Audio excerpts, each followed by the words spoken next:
Good morning, students. Today we are going to study the first problem in the internal reconstruction. So look at the problem. The following is the balance sheet of Navabharat Limited as on 31st March 2016. Liabilities they have given 7,500 preference shares of rupees 100 each, fully paid 7,50,000. So there is preference share capital. 5,000 equity shares of rupees 100 each, fully paid 5 lakh. So two sets of shares are there. Then creditors, bank overdraft. Here on the asset side there is leasehold premises, plant and machinery, patents, stock, debtors, cash, preliminary expenses, discount on issue of shares, profit and loss account. Now while looking at the asset side you will understand there are fictitious assets. Which are the fictitious assets? ಯಾವುದೆಲ್ಲ ಇದೆ? Preliminary expenses ಇದೆ, discount on issue of shares ಇದೆ, profit and loss account ಇದೆ. So fictitious assets ಇದ್ದ ತಕ್ಷಣ ಏನು ಮಾಡ್ಬೇಕು ನಾವು? ಅದನ್ನು ರೈಟ್ ಆಫ್ ಮಾಡಲಿಕ್ಕಿದೆ ಅಂತ ಹೇಳೋದನ್ನು ನೆನ್ಪಿಟ್ಕೋಬೇಕು. Okay, so this is the balance sheet. It's a very simple problem. Okay, ಏನು ಹೇಳಿದ್ದಾರೆ? The company suffered losses. The following scheme of reconstruction was adopted. So company loss ಆಗಿದೆ, ಸೊ ರೀಕನ್ಸ್ಟ್ರಕ್ಷನ್ ಮಾಡ್ತಾ ಇದ್ದಾರೆ ಅಂತ. ಓಕೆ, ಏನೆಲ್ಲ ರೀಕನ್ಸ್ಟ್ರಕ್ಷನ್ ಮಾಡ್ತಾರೆ? First point, the preference shares be reduced to an equal number of fully paid shares of rupees 50 each. ಏನು ಹೇಳಿದ್ದಾರೆ? preference shares. Look at the preference capital. Look at the preference capital. ಏನಿದೆ? 7,500 preference shares of rupees 100 each ಅಂತ ಹೇಳಿದ್ದಾರೆ. So preference capital 7,50,000 ಇದೆ. ಅವ್ರು ಏನು ಹೇಳಿದ್ದಾರೆ ಇಲ್ಲಿ? Preference shares to be reduce ಮಾಡ್ತಾರೆ ಅಂತೆ. To on equal number of fully paid shares. ಅಂದ್ರೆ ಏನು? Number of shares will be same, equal number of fully paid shares. ಅಂದ್ರೆ ಏನು? ನಂಬರ್ ಚೇಂಜ್ ಆಗಲಿಲ್ಲ.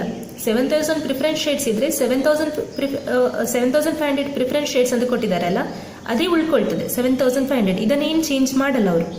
ಆದರೆ ಮತ್ತೆ ಏನನ್ನು ಚೇಂಜ್ ಮಾಡ್ತಾರೆ? Of rupees 50 each. ಅಂದರೆ preference shares are reduced to an equal number of fully paid shares of rupees 50 each. So 7,500 preference shares ಹಾಗೆ ಉಳಿತದೆ. ಇಲ್ಲಿ 100 rupees ಇದ್ದದನ್ನು ಎಷ್ಟಕ್ಕೆ ರೆಡ್ಯೂಸ್ ಮಾಡ್ತಾರೆ? 50 rupeesಗೆ ರೆಡ್ಯೂಸ್ ಮಾಡ್ತಾರೆ. ಇದನ್ನು ಬಿಟ್ಕೊಳ್ಳಿ. Second point, the equity shares to be reduced to an equal number of shares of rupees 25 each. equity shares ನೋಡಿ ಎಷ್ಟಿದೆ? 5,000. ಸೊ ಈಕ್ವಲ್ ಆಗಿ ಉಳ್ಕೊಳ್ತದೆ. ಓಕೆ, ಸೊ 5,000 ಶೇರ್ಸ್ ಉಳ್ಕೊಳ್ತದೆ. 100 ಇದ್ದದ್ದು ಏನಾಗ್ತದೆ ಮಾತ್ರ? 25 rupeesಗೆ ಕನ್ವರ್ಟ್ ಆಗ್ತದೆ. Right? So this is the reduction in the share capital. ಇದು ಸೆಕೆಂಡ್ ಪಾಯಿಂಟ್. ಥರ್ಡ್ ಪಾಯಿಂಟ್ ನೋಡಿ, the amount available is to be used to write off rupees 30,800 of the leasehold premises. ಅಂದ್ರೆ ಏನರ್ಥ? The amount available, ಇದನ್ನೆಲ್ಲ ನಾವು reduce ಮಾಡ್ತೇವಲ್ಲ, reduce ಮಾಡಿ ನಮಗೆ amount ಸಿಗ್ತದೆ. ಓಕೆ, ಕಂಪನಿಯಲ್ಲಿ ಸ್ವಲ್ಪ ಅಮೌಂಟ್ ಉಳ್ಕೊಳ್ತದೆ. ಅಂದರೆ ಜಾಸ್ತಿ ಇರುವಂಥ ಲಯಬಿಲಿಟೀಸನ್ನು, ಅಂದರೆ ಎಂತ ಹೇಳೋದು, ಈಗ ಜಾಸ್ತಿ ಇರುವಂಥ ಶೇರ್ ಕ್ಯಾಪಿಟಲ್ ಇರೋದ್ರಿಂದ ನಮಗೆ ಬರ್ಡನ್ ಜಾಸ್ತಿ ಆಗಿದೆ. ಸೊ ನಾವು ಅದನ್ನು ರೆಡ್ಯೂಸ್ ಮಾಡ್ತಾ ಇದ್ದೇವೆ. ರೆಡ್ಯೂಸ್ ಮಾಡಿ ಶೇರ್ ಕ್ಯಾಪಿಟಲನ್ನು ಕಡಿಮೆ ಮಾಡ್ತಿದ್ದೇವೆ. ಆಗ ಇಲ್ಲಿ ಎಷ್ಟು ರೆಡ್ಯೂಸ್ ಮಾಡ್ತೀವಿ ಅಷ್ಟು ಹಣ ನಮ್ಮ ಹತ್ರ ಉಳ್ಕೊಳ್ತದೆ. ರೈಟ್? ಅದನ್ನು ಬಳಸ್ಕೊಂಡು ನಾವಿದೆಲ್ಲ ರೈಟ್ ಆಫ್ ಮಾಡುವಂಥದ್ದು.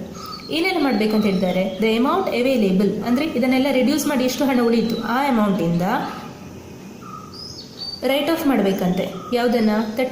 ಲೀಸ್ ಹೋಲ್ಡ್ ಪ್ರಿಮೈಸಸ್ ಇಲ್ಲಿದೆ 1,30,800.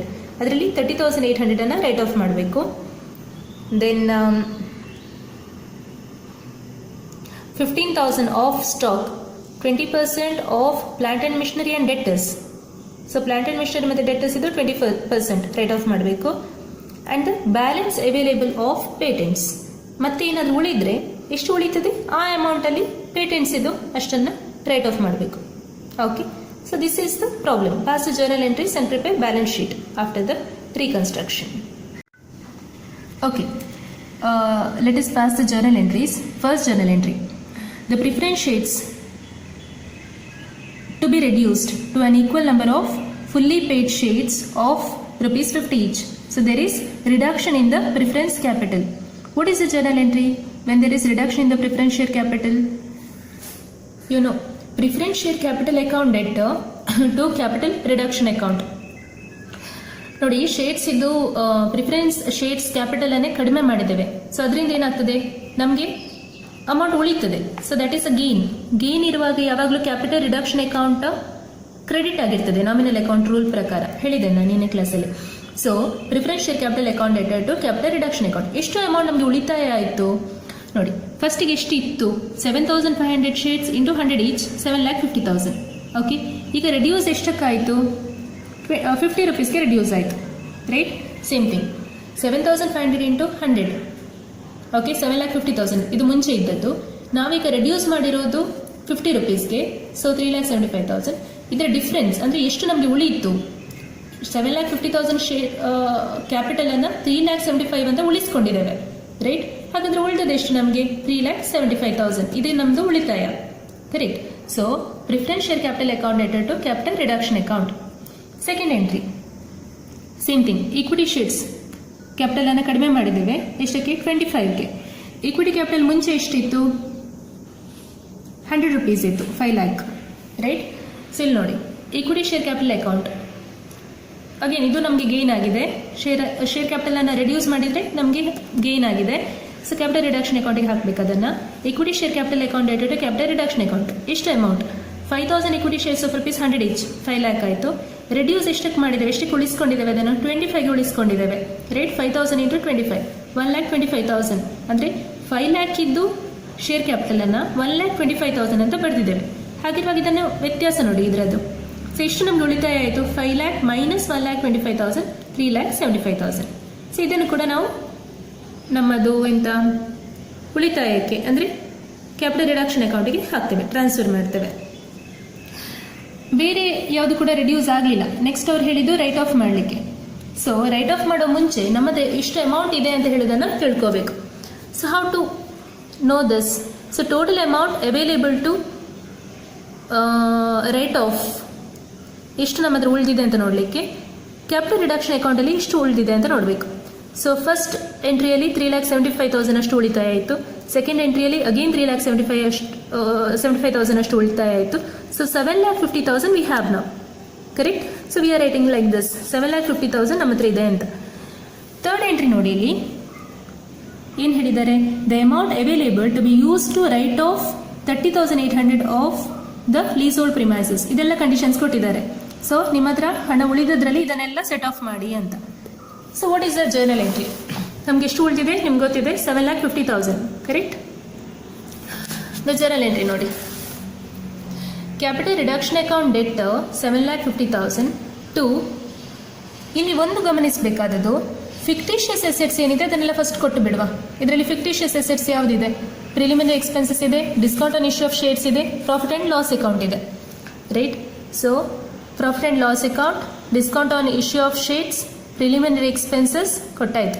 ನಂತರ ಅವ್ರು ಏನು ಹೇಳಿದ್ದಾರೆ, ಲೀಸ್ ಹೋಲ್ಡ್ ಪ್ರಿಮೈಸಸ್ 30,800 ಆಫ್ ಮಾಡಲಿಕ್ಕೆ ಹೇಳಿದ್ದಾರೆ. So leasehold premises 30,800. Then stock 15,000, 20% of plant and machinery and debtors. ನೋಡಿ, stock 15,000, plant and machinery. Plant and ಮಿಷನರಿದು ವ್ಯಾಲ್ಯೂ ಎಷ್ಟಿದೆ, 42,200. ಎಷ್ಟು 20% ಅದರದ್ದು ಫೈಂಡ್ ಔಟ್ ಮಾಡಬೇಕು. ಸೊ ಪ್ಲಾಂಟ್ ಆ್ಯಂಡ್ ಮಿಷನರಿ ಇದು 20%, 8,440. You can calculate, okay. Calculator ತಗೊಂಡು ವರ್ಕೌಟ್ ಮಾಡಿ problem ಮಾಡುವಾಗ. ದೆನ್ ಪ್ರೊವಿಷನ್ ಆನ್ ಡೆಟರ್ಸ್, ಇಲ್ಲಿ ಅವ್ರು ಹೇಳಿದ್ದಾರೆ ರೈಟ್ ಆಫ್ ಮಾಡಲಿಕ್ಕೆ, ಡೆಟರ್ಸನ್ನು ಕೂಡ ರೈಟ್ ಆಫ್ ಮಾಡಲಿಕ್ಕೆ ಹೇಳಿದ್ದಾರೆ. ಇಷ್ಟಕ್ಕೆ 20%ಗೆ ಡೆಟರ್ಸ್ ವ್ಯಾಲ್ಯೂ ಎಷ್ಟು, 76,500, ಅದರ 20% ಕ್ಯಾಲ್ಕುಲೇಟ್ ಮಾಡಿ. So will get provision for debtors 15,300. ಆಮೇಲೆ ಏನು ಹೇಳಿದ್ದಾರೆ, the balance available of patents. Actually patents ಎಷ್ಟು ವ್ಯಾಲ್ಯೂದು ಇದೆ ನಮ್ಮ ಹತ್ರ, ಪೇಟೆಂಟ್ 8,50,000. ನಾವಿದ್ರೆ ಏನು ಮಾಡಬೇಕಂತ ಹೇಳಿದರೆ ಅಷ್ಟು ಕೊಡ್ಲಿಕ್ಕೆ ಆಗೋದಿಲ್ಲ. ಯಾಕಂತ ಹೇಳಿದ್ರೆ ನಮ್ಮ ಹತ್ರ ಇರೋದೇ ಅಮೌಂಟ್ 7,50,000, ಅದರಲ್ಲಿ ಇದನ್ನೆಲ್ಲ ಕೊಟ್ಟಿದ್ದೇವೆ. So balancing figure find out ಮಾಡಿ, 7,50,000 minus all these. So balancing figure ಎಷ್ಟು ಬಂತು, 5,35,400 ಬಂತು. ಇದನ್ನು ಪೇಟೆಂಟ್ಸ್ಗೆ ಕೊಡಿ. ಅವರೇನು ಹೇಳಿದ್ದಾರೆ, ಉಳಿತಾಯ ಅಮೌಂಟನ್ನು ಪೇಟೆಂಟಲ್ಲಿ ಕೊಡುವಂಥದ್ದು ಅಂತ. So patent full right off ಮಾಡಲಿಕ್ಕೆ ಆಯಿತಾ, ಇಲ್ಲ. ಪೇಟೆಂಟ್ ಟೋಟಲ್ 8,50,000 ಇತ್ತು, ನಮಗೆ 5,35,400 ಅನ್ನು ರೈಟ್ ಆಫ್ ಮಾಡಿದ್ದು. ಸೊ ಉಳಿದ ಪೇಟೆಂಟ್ ಹಾಗೆ ಉಳ್ಕೊಳ್ತದೆ, ಅದು ನೆನ್ಪಿಟ್ಕೊಳ್ಳಿ, ಬ್ಯಾಲೆನ್ಸ್ ಶೀಟಲ್ಲಿ ಹಾಗೆ ತೋರಿಸಬೇಕು. So this is all about this. ಇಲ್ಲಿ ಅವರು ಏನು ಮಾಡಿದ್ದಾರೆ, ಫಸ್ಟ್ ಎಂಟ್ರಿಯನ್ನು ಕಂಬೈನ್ ಮಾಡಿದ್ದಾರೆ, ನಾವಿಲ್ಲಿ ಸಪ್ರೇಟ್ ಬರೆದಿದ್ದೇವೆ, ಹೇಗೂ ಬರಿಬೋದು, ಪ್ರಾಬ್ಲಮ್ ಇಲ್ಲ. ಓಕೆ, ಸೊ 3,75,000 ಮತ್ತು 3,75,000 ಹಾಕಿ ನಾವು ಕ್ಯಾಪಿಟಲ್ ರಿಡಕ್ಷನ್ ಅಕೌಂಟ್ಗೆ ಟ್ರಾನ್ಸ್ಫರ್ ಮಾಡಿದ್ದೇವೆ. ಇಲ್ಲಿ ಅವರು ಕಂಬೈನ್ಡ್ ಎಂಟ್ರಿ ಮಾಡಿದ್ದಾರೆ. ಪ್ರಿಫರೆನ್ಸ್ ಶೇರಲ್ಲಿ 3,75,000, ಇಕ್ವಿಟಿಯಲ್ಲಿ 3,75,000, ಕ್ಯಾಪಿಟಲ್ ರಿಡಕ್ಷನ್ 7,50,000. ಹೇಗೂ ಬರಿಬೋದು. ಓಕೆ, ನಾವು look at the balance sheet. Balance ಶೀಟಲ್ಲಿ ರಿವೈಸ್ಡ್ ಬ್ಯಾಲೆನ್ಸ್ ಶೀಟ್ ಅಂತ ಬರೀಬೇಕು ಯಾವಾಗಲೂ. Revised balance sheet as on 31st March 2016. First share capital 7,500 preference shares of rupees 100 each. 100 ಈಗ ಚೇಂಜ್ ಆಗಿದೆ. So 7,500 preference shares of rupees 50 each, 3,75,000. ಇಲ್ಲಿ ನೋಡಿ, 5,000 equity shares of rupees 100 each.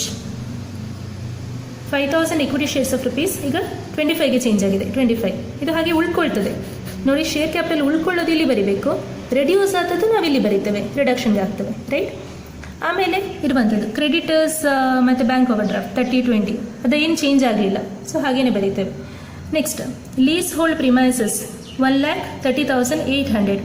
But ಇಲ್ಲಿ ಅದರಲ್ಲಿ ಎಷ್ಟು ರೈಟ್ ಆಫ್ ಮಾಡಿದ್ದೇವೆ, ಲೀಸ್ ಹೋಲ್ಡ್ ಪ್ರಾಪರ್ಟೀಸಲ್ಲಿ 30,800 reduce ಮಾಡಿದ್ದೇವೆ. ಸೊ ಅದನ್ನು ಮೈನಸ್ ಮಾಡಬೇಕು. ಯಾವುದೆಲ್ಲ ರೈಟ್ ಆಫ್ ಮಾಡಿರ್ತೇವೆ ಅಸೆಟ್ಸಲ್ಲಿ ಅದೆಲ್ಲ ಮೈನಸ್ ಮಾಡಿ ಬರೀಬೇಕು. ಸೊ 1,30,800 ಮೈನಸ್ 30,800, 1,00,000 ಬಂತು. ಅಗೇನ್ ಪ್ಲಾಂಟ್ ಆ್ಯಂಡ್ ಮೆಷಿನರಿ ಕೂಡ ಹಾಗೆಯೇ 42,200 ಇದೆ. ಇಲ್ಲಿ ಪ್ಲಾಂಟ್ ಆ್ಯಂಡ್ ಮೆಷಿನರಿಯನ್ನು ನಾವಿಲ್ಲಿ ಹಾಕಿದ್ದೇವೆ 8,440 ಇದೆ, ಅದನ್ನು ಮೈನಸ್ ಮಾಡಿ ಬರೆಯೋದು 33,760. ಪೇಟೆಂಟ್ಸ್ ಕೂಡ ಮೈನಸ್ ಮಾಡಿ ಬರೀರಿ, ಸ್ಟಾಕ್ ಮೈನಸ್ ಮಾಡಿ ಬರೀರಿ, ಡೆಟ್ಟರ್ಸ್ ಪ್ರೊವಿಷನ್ ಮಾಡಿದ್ದೇವೆ, ಸೊ ಮೈನಸ್ ಮಾಡಿ ಬರೀರಿ. ಕ್ಯಾಶ್ ಇದರಲ್ಲಿ ಇದೆ 500, ಏನು ಚೇಂಜ್ ಆಗಲಿಲ್ಲ, ಅದು ಹಾಗೇನೆ ಉಳ್ಕೊಳ್ತದೆ. So the balance sheet gets tallied. Okay, study the problem, work out, then you'll understand it very clearly. Thank you.